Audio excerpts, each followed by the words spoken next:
दोस्तों, स्वागत है हमारी एक और नई कहानी में। दोस्तों, शाम ढल चुकी थी। कुंडा घाटी की पहाड़ियों के पीछे सूरज लाल आग की तरह डूब रहा था। गांव की गलियों में अंधेरा उतरने लगा था। धुंध इतनी गहरी कि सामने हाथ भी मुश्किल से दिखे। ये वही गांव था जहां सेंट मैरी मिशन स्कूल हुआ करता था। 10 साल पहले लगी एक आग ने उस स्कूल की दीवारों को खाक कर दिया था। कहते हैं उस आग में कुछ बच्चों की जान चली गई, लेकिन एक बच्ची की आत्मा अब भी वहीं भटकती है। उसका नाम था रुचि। गांव के लोग रात को उस रास्ते से गुजरने से डरते थे, क्योंकि कई लोगों ने देखा था पुराने स्कूल की टूटी खिड़कियों पर एक छोटी सी परछाई धीरे धीरे हिलती रहती है। शहर से आए 4 दोस्त आर्या, साहिल, मनीष और तान्या घूमने फिरने और एडवेंचर करने कुंडा घाटी पहुंचे थे।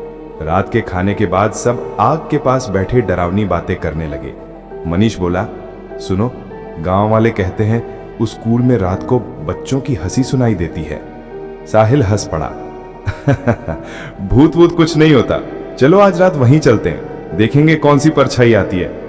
आर्या ने धीमे स्वर में कहा, मैंने सुना है उस बच्चे की आत्मा अब भी किसी की तलाश में है। लेकिन बाकी तीनों हंस पड़े। रात के 11 बजे टॉर्च और मोबाइल लेकर वो सब निकल पड़े। स्कूल की लोहे की ग्रिल पर जंग जमी थी। दरवाजे पर मोटा ताला लटका हुआ था। साहिल ने पत्थर उठा के मारा, ठक, ताला टूट गया। अंदर अंधेरा था। छत से मकड़ी के जाले लटके थे। दीवारों पर फफूंदी और टूटी खिड़कियां। टॉर्च की रोशनी में दीवार पर कुछ लिखा था, मेरी परछाई को मत छूना। तान्या बोली, इसका क्या मतलब है? मनीष ने कहा, किसी बच्चे ने लिखा होगा। लेकिन तभी दीवार पर चारों की परछाइयां दिखी। फिर अचानक 5वीं परछाई भी उभर आई। आर्या कांपती आवाज में बोली, ये हमारी नहीं है। अचानक बच्चों की खिलखिलाहट की आवाज आई। चारों ने टॉर्च चारों ओर घुमाई, पर कोई नहीं था। फर्श पर जले हुए खिलौने पड़े थे। एक गुड़िया जिसकी आंखें पिघल चुकी थीं और बगल में टूटी पेंसिलों का ढेर। साहिल ने मोबाइल उठाया और कहा, चलो मजे के लिए वीडियो बनाते हैं। जैसे ही उसने कैमरा चालू किया, स्क्रीन पर एक छोटी लड़की दिखी जो दीवार के कोने में खड़ी थी। लेकिन जब सबने पलट कर देखा, वहां कुछ नहीं था। वे सब घबराकर भागे और एक पुराने कमरे में पहुंचे। कमरे में एक बड़ा आईना था जिसकी सतह धूल और दरारों से भरी हुई थी। मनीष ने मजाक में कहा, चलो सेल्फी लेते हैं, सबूत रहेगा। जैसे ही उसने मोबाइल का फ्लैश ऑन किया, फोटो में 5 चेहरे नजर आए। 5वां चेहरा वही बच्ची का था। गीले बाल, झुलसा चेहरा और खाली आंखें। अचानक आईने की सतह हिलने लगी।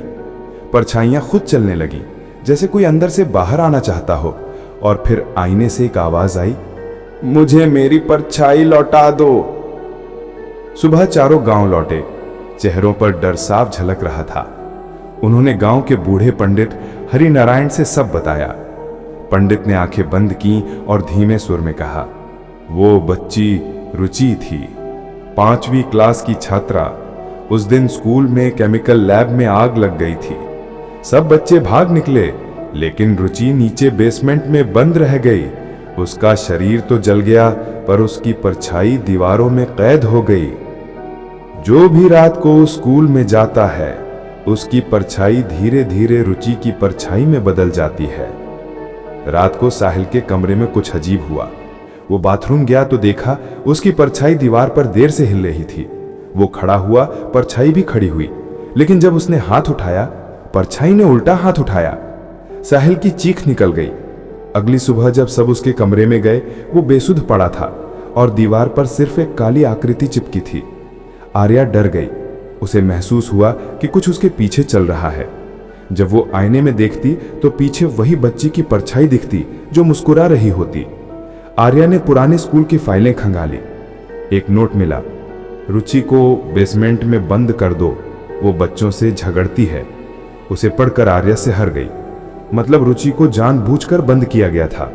वो मदद के लिए चिल्लाती रही, लेकिन किसी ने दरवाजा नहीं खोला और जब आग फैली, वो वहीं जल गई। अब उसकी आत्मा उन सबसे बदला ले रही थी जो उसकी पुकार नहीं सुन सके। आर्या, मनीष और तान्या ने तय किया वो रुचि की आत्मा को मुक्त करेंगे। रात को दीपक और गंगा जल लेकर वो स्कूल में पहुंचे। बेसमेंट का दरवाजा अब आधा खुला था। नीचे अंधेरा और धुंध का समंदर था। उन्होंने वहां दीपक जलाया और कहा, रुचि, अब तुझे कोई नहीं बंद करेगा, जा, तुझे शांति मिले। दीवारों से वही आवाज गूंजी, मुझे परछाई नहीं चाहिए, मुझे दोस्त चाहिए। अचानक दीवारें कांपने लगी, आईना खुद ब खुद टूट गया और धुएं में एक बच्ची की आकृति उभरी। धीरे धीरे मुस्कुराई और फिर हवा में घुल गई। सुबह गांव में सूरज चमक रहा था। कई सालों बाद पहली बार स्कूल के पास पक्षियों की आवाजें आईं। सबको लगा अब सब खत्म हो गया, लेकिन उसी रात तान्या अपने घर में मेकअप कर रही थी। आईने में देखा, पीछे एक बच्ची खड़ी थी। उसने मुड़कर देखा, वहां कोई नहीं।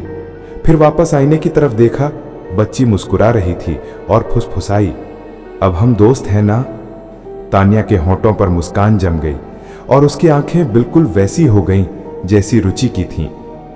कभी अपनी परछाई को गौर से देखना, अगर वो तुम्हारे साथ नहीं हिल रही तो समझ लेना खेल अब भी जारी है। अगर आपको हमारी कहानी पसंद आए तो हमें सब्सक्राइब कीजिए।